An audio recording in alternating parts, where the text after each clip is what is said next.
नमस्कार मित्रों, कैसे हैं आप सब। आई होप कि आप सब ठीक हैं, स्वस्थ हैं और बहुत अच्छे से अपनी प्रिपरेशन कर रहे हैं। तो आज की इस वीडियो में आज हम उपनिषद के बारे में जानेंगे, अर्थात जो उपनिषद ग्रंथ है और प्रमुख प्रमुख उपनिषदों के बारे में जानेंगे। तो चलिए आज की इस वीडियो को स्टार्ट करते हैं।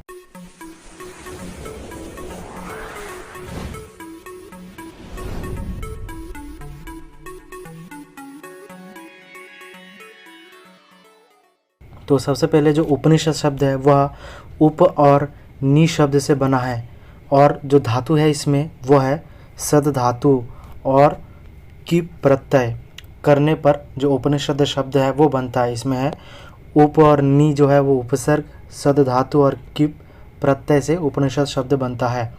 जिसमें जो उपनिषद शब्द में जो आपका उपसर्ग लगा है उसका अर्थ है समीप और नि का अर्थ है निश्चय या निष्ठापूर्वक और सद धातु का जो अर्थ है वो है बैठना। इसका अर्थ इस प्रकार होगा कि तत्व ज्ञान के लिए गुरु के समीप सविनय स्थिर पूर्वक बैठना। ठीक है। और जो आदि शंकराचार्य है उन्होंने उपनिषद का जो अर्थ है ब्रह्म विद्या माना है और उन्होंने सद धातु के 3 अर्थ माने हैं। ठीक है। एक उन्होंने कहा भी है कि शदलरी विशरण गत्य अवसाधनेषु, अर्थात एक है विशरण, दूसरा है गति और तीसरा है अवसाधन।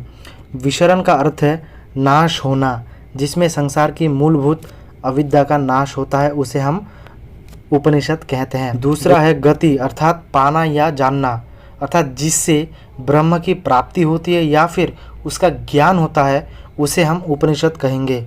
कठोर उपनिषद में कहा भी गया है कि ब्रह्मलोके महीयते। इसके बाद है अवसाधन। अवसाधन का अर्थ है शिथिल होना, जिससे मनुष्य के दुख या बंधन शिथिल होते हैं, उसको हम उपनिषद कहते हैं। तो इस प्रकार जो शंकराचार्य है उन्होंने सद धातु के 3 अर्थ माने हैं। तो वो 3 अर्थ इस प्रकार से हैं। इस प्रकार आचार्य शंकर ने जो उपनिषद है उसका अर्थ माना है अविद्या का नाश, ब्रह्म प्राप्ति और उसका ज्ञान तथा दुख निरोध। इन तीनों अर्थों को लेकर उपनिषद को ब्रह्म विद्या का द्योतक माना गया है। इसके बाद और एक है जो प्रस्थान त्रयी है, हमारे जो वैदिक वाङ्मय है जो उसमें है कि प्रस्थान त्रयी। तो उसमें प्रस्थान त्रयी में एक है उपनिषद, दूसरा है गीता और तीसरा है ब्रह्म सूत्र। ठीक है। ये प्रस्थान त्रयी इंपॉर्टेंट है, प्रश्न पूछ लेता है, तो इसमें ध्यान देना, उपनिषद, गीता और ब्रह्म सूत्र। इसके बाद बात करते हैं उपनिषदों की संख्या। जो मुक्ति को उपनिषद है उसके अनुसार जो उपनिषदों की संख्या है वह है 108। उसके अनुसार जो ऋग्वेद है, ऋग्वेद से 10 उपनिषद प्राप्त होते हैं, शुक्ल यजुर्वेद से 19, कृष्ण यजुर्वेद से 32, सामवेद से 16 और अथर्ववेद से 31। तो इस प्रकार कुल 108 जो है वह उपनिषद प्राप्त होता है। किसके अनुसार? मुक्ति को उपनिषद के अनुसार। परंतु जो आदि शंकराचार्य है उन्होंने 10 उपनिषदों को ही प्रामाणिक और प्राचीन माना है और 10 उपनिषदों पर ही अपना जो है उन्होंने भाष्य लिखा है। तो वो 10 उपनिषद है ईशक्येन कठ प्रश्न मुंड मांडुक्य तित्तिरिहि ऐतरेयम च छांदोग्यम बृहदारण्यकम 10। ठीक है। अर्थात जो ईशोपनिषद, केनोपनिषद, कठोपनिषद, प्रश्नोपनिषद है। तो इस प्रकार से 10 उपनिषद है जो कि जो आदि शंकराचार्य है उन्होंने भाष्य लिखा है। ठीक है। तो आइए आप थोड़ा सा देख लेते हैं जो 4 वेद है उनके अनुसार क्या क्या है। ठीक है। जो ऋग्वेद है, ऋग्वेद में 3 उपनिषद प्राप्त होता है, कि ऐतरेय उपनिषद, कौशितकी उपनिषद और वाष्कलो उपनिषद। और इसका जो शांति पाठ है वह है वांग में मनसी। ठीक है। और उसके बाद है शुक्ल यजुर्वेद। शुक्ल यजुर्वेद में 2 ही उपनिषद प्राप्त होता है, कि ईशोपनिषद और दूसरा है बृहदारण्यक उपनिषद। और इसका जो शांति मंत्र है वह है पूर्णमदः पूर्णमिदं पूर्णात् पूर्णमुदच्यते पूर्णस्य पूर्णमादाय पूर्णमेवावशिष्यते। ठीक है। इसके बाद है कृष्ण यजुर्वेद। कृष्ण यजुर्वेद से तैत्तरीय उपनिषद, मैत्रेयणी उपनिषद, कठोपनिषद, श्वेताश्वतरो उपनिषद और महानारायणी उपनिषद। और इसका जो शांति पाठ है वो है सहना भवतु सहनौ भुनक्तु सह वीर्यं करवावहै। इस प्रकार से। ठीक है। और इसका सामवेद में 2 ही उपनिषद है, केनोपनिषद और छांदोग्य उपनिषद। आप्यायन्तु से इसका शांति पाठ प्राप्त होता है। और अथर्ववेद का है प्रश्न मुंड मांडुक्य, ठीक है। और इसका जो है शांति पाठ प्राप्त होता है वो है भद्रम करणे भी शृणुयाम देवा, इस प्रकार से है। और इसमें से थोड़ा देख लेते हैं, ये जो 10 उपनिषद बताया गया है, ईशक्येन कठ प्रश्न मुंड मांडुक्य तित्रिहि आइतरेयम च छांदोग्यम बृहदारण्यकम दश, इसमें से इन 10 उपनिषदों में से कौन सा गद्यात्मक है और कौन सा पद्यात्मक है देख लेते हैं। तो इनमें से जो केनोपनिषद, प्रश्नोपनिषद, तैतरीय उपनिषद, छांदोग्य और बृहदारण्यक उपनिषद है वो है गद्यात्मक, ठीक है। और ईशोपनिषद, कठोपनिषद, शतशतर उपनिषद और जो मुंडक उपनिषद है वह पद्यात्मक प्राप्त होता है। तो आइए आप थोड़ा सा जो प्रमुख उपनिषद है उनके बारे में जान लेते हैं, ठीक है। तो सबसे पहला है ईशोपनिषद। यह सारी उपनिषदों का आधार है और यह मूल रूप से यजुर्वेद का, शुक्ल यजुर्वेद का 40वां अध्याय है और इसमें 18 मंत्र है। और इसमें ध्यान रखना जो सबसे प्राचीन उपनिषद है वो यही है, ईशोपनिषद, ठीक है। और इसमें ईशोपनिषद का मंत्र है, पहला मंत्र है ईशावास्यमिदं सर्वं यत् किंच जगत्याम जगत तेन तक्तेन भुंजिथा मागृधा कस्य सिद्धनम। तो इस प्रकार से 18 मंत्र है। इसमें अच्छा होगा कि आप इन 18 मंत्रों को अच्छे से देख ले और सबसे बढ़िया बात यह होगा कि आप 18 मंत्रों को याद कर ले, ठीक है। इसके बाद है केनोपनिषद। केनोपनिषद सामवेद की जैमिनीय शाखा से संबंध है और इसे तलवकार उपनिषद भी कहते हैं। इसमें 4 खंड हैं और 2 खंड पद्यात्मक है और 2 खंड गद्यात्मक। जो प्रमुख मंत्र है, इसका पहला मंत्र है केने शीतम पतति प्रेषितम मनः। ये जो एक केनो शीतम पतति है, केनो से ही इस उपनिषद का नामकरण हुआ है, इसलिए इसके चूँकि इसका जो पहला शब्द है केनोशितम, इसलिए इसका जो उपनिषद का नाम है वो है केनोपनिषद। अगर प्रश्न पूछ देता है कि केनोशितम पतति प्रेषितम मनः ये किस उपनिषद से संबंध रखता है ये मंत्र, तो आप याद रखना कि केनोशितम से केनोपनिषद, ठीक है। इसके बाद है इसमें जो प्रमुख आख्यान है वो है उमा हिमवती और जो नेति नेति का प्रमुख सिद्धांत है वो भी केनोपनिषद का ही है। और विद्या विंदते अमृतम, एक मंत्र है विद्या अमृतम अश्नुते, वो है ईशोपनिषद का, ठीक है। और विद्या विंदते अमृतम यह है केनो उपनिषद। दोनों काइंड ऑफ सिमिलर्स है, तो आप इसमें कन्फ्यूजन मत होना। विद्या अमृतम अश्नुते यह है ईशोपनिषद और विद्या विंदते अमृतम यह है केनोपनिषद। इसके बाद है कठोपनिषद। यह कृष्ण यजुर्वेद की कठ शाखा से संबंध रखता है और इसमें 3 वल्ली है। तो कभी कभार पूछ देता है कि जो वल्ली में विभाजित जो है वो कौन से उपनिषद है। जो तैतरीय उपनिषद है ना, उसमें भी 3 वल्लियाँ है और ये इसमें भी 3 वल्लियाँ है, ठीक है, इसमें ध्यान रखना। और इसमें जो यम नाचिकेता का प्रसिद्ध कथा प्राप्त होता है। और कठोपनिषद का प्रमुख सिद्धांत है नेहा नानास्ति किंचना। और इसमें जो प्रमुख मंत्र है आप ये देख सकते हैं, अजो नित्यः शाश्वतो यम पुराणो न हन्यते हन्यमाने शरीरे। और ये दूसरा बहुत इंपॉर्टेंट है, आत्मानं रथिनं विद्धि शरीरम रथमेव तु बुद्धिम तु सारथिम विद्धि मनः प्रगृहमेव च, ठीक है, काफ़ी इंपॉर्टेंट मंत्र है। और ये भी है उत्तिष्ठता जाग्रता प्राप्य बरान निरोधता। इसके बाद है ना वित्तेन तर्पणियो मनुष्यः। इसके बाद है सहना भवतु सहनो भुनक्तु सह वीर्यम करवावहै। इसके बाद है स्वर्गे लोके न भयं किंचिन अस्ति। तो इस प्रकार सा कठोपनिषद का सामान्य परिचय है। इसके बाद है प्रश्नोपनिषद, ठीक है। तो यह अथर्ववेद की पिप्पलाद शाखा से संबंध है और इस उपनिषद में जो महर्षि पिप्पलाद है उनसे जो 6 ऋषि है आध्यात्म विषयक प्रश्न पूछते हैं। तो इन 6 ऋषियों को एक एक करके जो उनका जो प्रश्न है वो उनका उत्तर बताते हैं। और इस प्रकार जो यह उपनिषद है 6 खंडों में विभाजित है और जो 6 ऋषि जो अलग अलग प्रश्न करते हैं उस विषय से संबंधित ही 6 इसमें खंड है, ठीक है। और प्रश्न से संबंधित ये उपनिषद होने के कारण ही इसे प्रश्नोपनिषद कहा जाता है, ठीक है।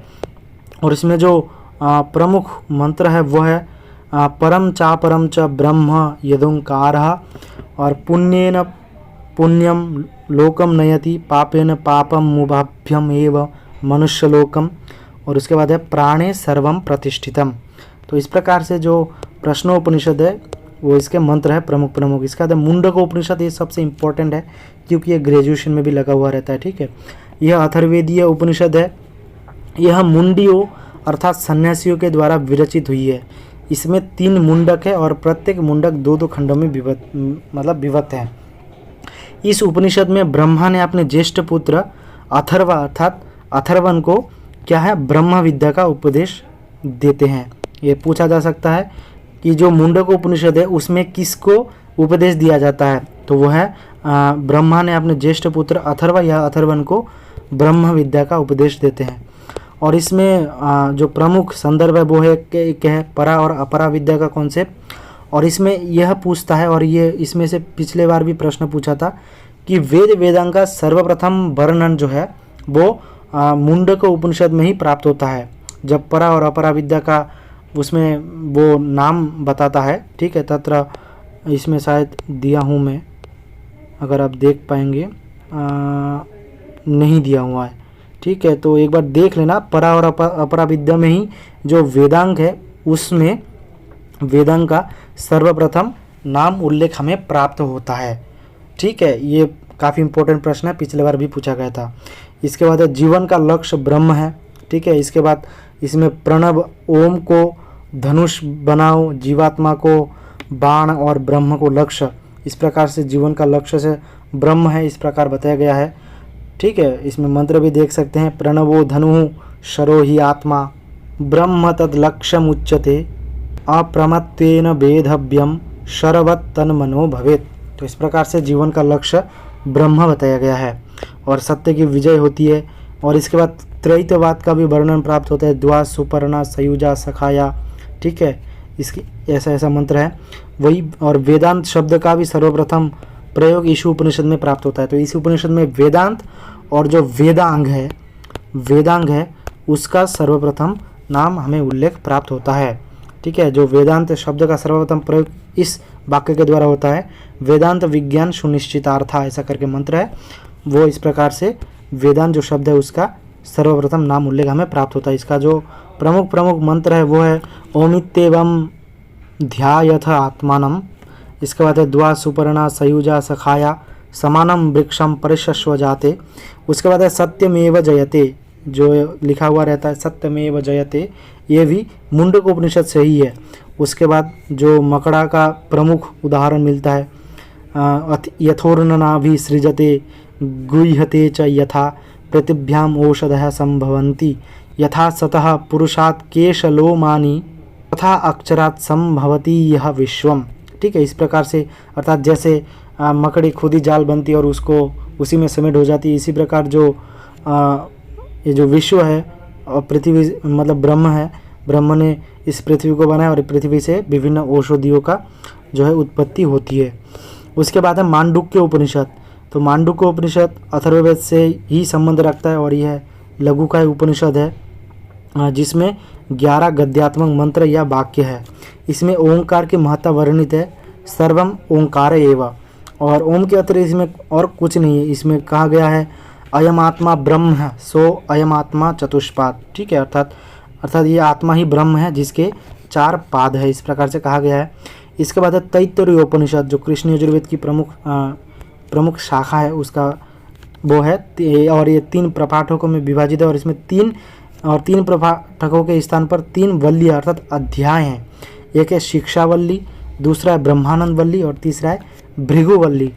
जो शिक्षावल्ली है इसमें शिक्षा से रिलेटेड जो है वो हमें मंत्र प्राप्त होते हैं। इसमें जैसे कि सत्यम वद धर्मम चर स्वाध्यायात्मा प्रमदः, ठीक है। इस प्रकार से शिक्षावल्ली के जो मंत्र है वो हमें प्राप्त होते हैं।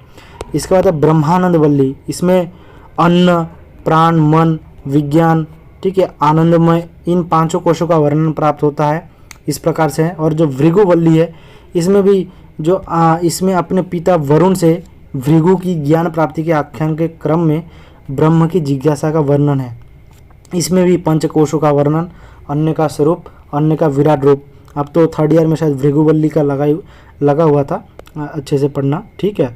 तो वही, और इसमें जो प्रमुख मंत्र है वो इस प्रकार से है। एक है रसो वैसः सत्यम ज्ञानम अनंतम ब्रह्म, तपो ब्रह्म है। योगात्मा आनंद आत्मा, आनंदो ब्रह्मेति व्यजनात्, जिह्वा में मधुमत्तमा, और वही सत्यम वद धर्मम चर, स्वाध्यायान मा प्रमदः, मातृदेवो भव पितृदेवो भव, आचार्य देवो भव, अतिथि देवो भव, श्रद्धया देयम। तो इस प्रकार जो है वो तैत्तरीय उपनिषद के प्रमुख मंत्र हैं। ठीक है, इसमें भी ये भी काफ़ी एक इम्पोर्टेंट उपनिषद है, इसमें से भी प्रश्न पूछा जा सकता है। अब एक बार ध्यान से देखना इसको। इसके बाद है आपका ऐतरेय उपनिषद। तो इसमें यह ऋग्वेद ऐतरेय आरण्यक का अंश है और द्वितीय अध्याय के 4th खंड से लेकर 6ठ खंड का नाम ऐतरेय उपनिषद है। ठीक है, इसमें प्रज्ञान को ब्रह्म कहा गया है, प्रज्ञानम ब्रह्म। उसके बाद ऐसा भावयत्री भावयितव्या भवति, इस प्रकार से इसके जो है प्रमुख मतलब कोटेशन है इनका। इसके बाद है छांदोग्य उपनिषद, ये सामवेदीय उपनिषद है। ठीक है, और इसमें 8 अध्याय है या फिर अध्याय को ही प्रपाठक कहा जाता है। और इसमें जो प्रमुख मंत्र है वो इस प्रकार से हैं, ओंकार एवेदम सर्वम तत्तमसि। ये याद रखना, जो तत्तमसि है वह इस छांदोग्य उपनिषद से ही है। और एक इम्पोर्टेंट है कि ये सर्वम खलविदम ब्रह्म और तत्तमसि, ये दोनों वाक्य इस छांदोग्य उपनिषद से ही है। इसके बाद है बृहदारण्यक उपनिषद। यह शतपथ ब्राह्मण के 14वें कांड के अंतिम अध्याय जो है इसमें 6 अध्याय हैं और यह शुक्ल यजुर्वेद का उपनिषद है। ठीक है, और इसमें विशालाकाय गद्यात्मक उपनिषद है, ये सर्वाधिक बृहद उपनिषद। बृहद आरण्यक उपनिषद नाम से ही बृहद है, अर्थात ये सबसे बड़ा उपनिषद है। इसमें 6 अध्याय हैं और 3 भाग है। प्रथम भाग को मधुकांड, ठीक है, दूसरा यज्ञवल्क्य कांड और तीसरा खिल कांड। तो इस प्रकार से इसका विभाजन हुआ है। उसके बाद आपका है इसमें जो प्रमुख संवाद है वो है याज्ञवल्क्य मैत्री संवाद, याज्ञवल्क्य गार्गी संवाद, जनक याज्ञवल्क्य गार्गी अजातशत्रु और श्वेत केतु वर्णी संवाद। इसमें प्रमुख है आपका अहम ब्रह्मास्मि, यह बृहद आरण्यक उपनिषद से ही है।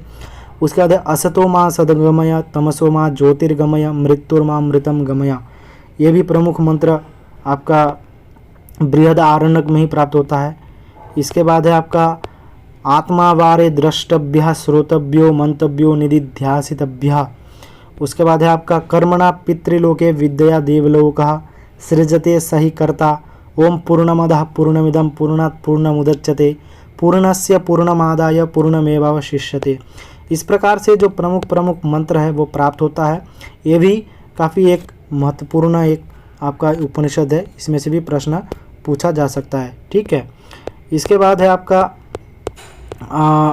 उपनिषदों का काल तथा भाष्य। तो उपनिषदों का जो भाष्य है आपका हो गया, एक है शंकर भाष्य जिन्होंने 10 उपनिषदों का भाष्य किया है। ईशक्येन कठ प्रश्न मुंडमांडुक्य तित्तिरिहि ऐतरेयं च छांदोग्यम बृहदारण्यकम दशा। और दूसरा है दाराशिकोह। ठीक है, ये काफ़ी इंपॉर्टेंट है। 17वीं सदी में इन्होंने जो है उपनिषदों का भाष्य किया और इनका जो और उन्होंने 50 उपनिषदों का भाष्य किया, किसमें? फारसी में, जिसको हम सिर्र अकबर के नाम से जानते हैं, अर्थात जिसका अर्थ होता है महान रहस्य। और इन्होंने कब पब्लिश किया था, प्रकाशन किया था? 1657 में, अर्थात 17वीं सदी में दाराशिकोह ने, जिसको हम जानते हैं सिर्र अकबर अर्थात महान रहस्य। किस भाषा में? फारसी भाषा में। कितने उपनिषदों को? ठीक है, 50 उपनिषदों में। और जो ये दाराशिकोह था ये औरंगजेब का बड़ा भाई था। ठीक है, और उसके बाद है 19वीं सदी में जर्मन तत्ववेत्ता शोपेनहावर एंड मैक्स मुलर ने भी उपनिषदों का जर्मन में अनुवाद किया था। तो और इसमें से ये इम्पोर्टेंट है, ये देख लेते हैं। जो महावाक्य प्राप्त होते हैं उपनिषदों के जो वाक्यों का, वो इस प्रकार से है। तो सबसे पहला है प्रज्ञानम ब्रह्म, अर्थात ये प्रज्ञानी ब्रह्म है, जो कि है ऐतरेय उपनिषद का, अर्थात ऋग्वेद से। उसके बाद है अहम ब्रह्मास्मि, अर्थात मैं ब्रह्म हूँ, ये है बृहदारण्यक उपनिषद अर्थात शुक्ल यजुर्वेद से। इसके बाद है तत्त्वमसि, अर्थात वह ब्रह्मत्व है, यह है छांदोग्य उपनिषद। ठीक है, यह है आपका सामवेद से। और अयम आत्मा ब्रह्म है, यह है मांडुक्य उपनिषद, यह है अथर्ववेद से। और एक वाक्य जो प्रमुख है वो है सर्वम खलविदम ब्रह्म, ये भी छांदोग्य उपनिषद से हैं। तो इस प्रकार से जो महावाक्य जो कहे जाते हैं, प्रज्ञानम ब्रह्म, अहम ब्रह्मास्मि, तत्त्वमसि, अयम आत्मा ब्रह्म, जो ये 4 महावाक्य है 4 महावाक्य एक एक वेद से संबंध रखता है, एक एक वेद के एक एक उपनिषद से। तो इसको आप याद कर लेना, ठीक है, अच्छे से लिख लेना, इसमें से भी प्रश्न बन सकता है आपके CUET में। तो आई होप ये जो उपनिषद से रिलेटेड आज का वीडियो था या फिर सेशन था आपके लिए काफ़ी हेल्पफुल रहा होगा। अगर आपको वीडियो थोड़ी सी भी हेल्पफुल लगी तो प्लीज़ वीडियो को लाइक कर देना, और अगर आप मेरे इस चैनल पे नए हैं तो प्लीज़ चैनल को भी सब्सक्राइब कर देना। तो आज के इस वीडियो में इतना ही, मिलते किसी नए वीडियो में, तब तक के लिए जय हिंद, वंदे मातरम।